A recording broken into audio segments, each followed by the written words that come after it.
Hello, my name's Geraldine Lee, and my brother and two sisters, Jude, Michelle, Jeanette Lee, have SMA, and yeah, and they're now 50 in their 50s.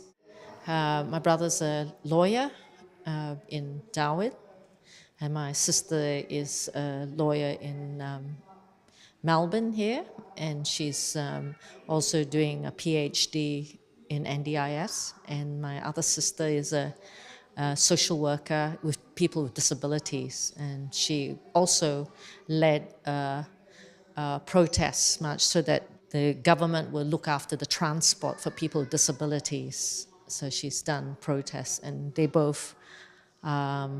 all in full-time work.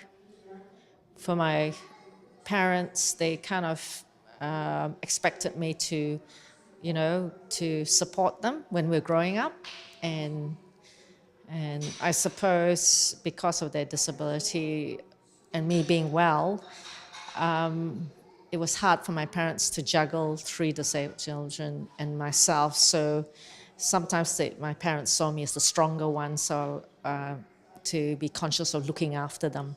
Being a social worker, I knew that there's counselors, so I'd go and talk to counselors, and I knew that the guilt I had was false, being a social worker, but you still have to process those feelings.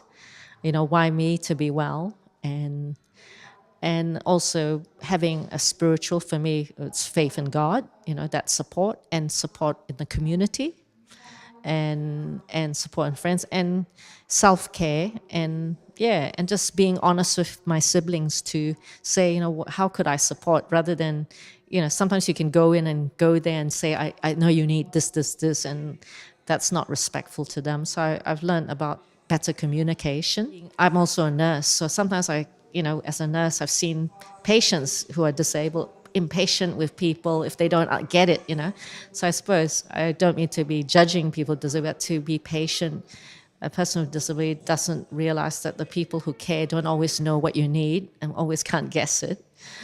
And the other way around, I suppose that I'm also disabled being able, because I don't understand fully, because I'm not where they are. I'm not in their shoes. Yeah.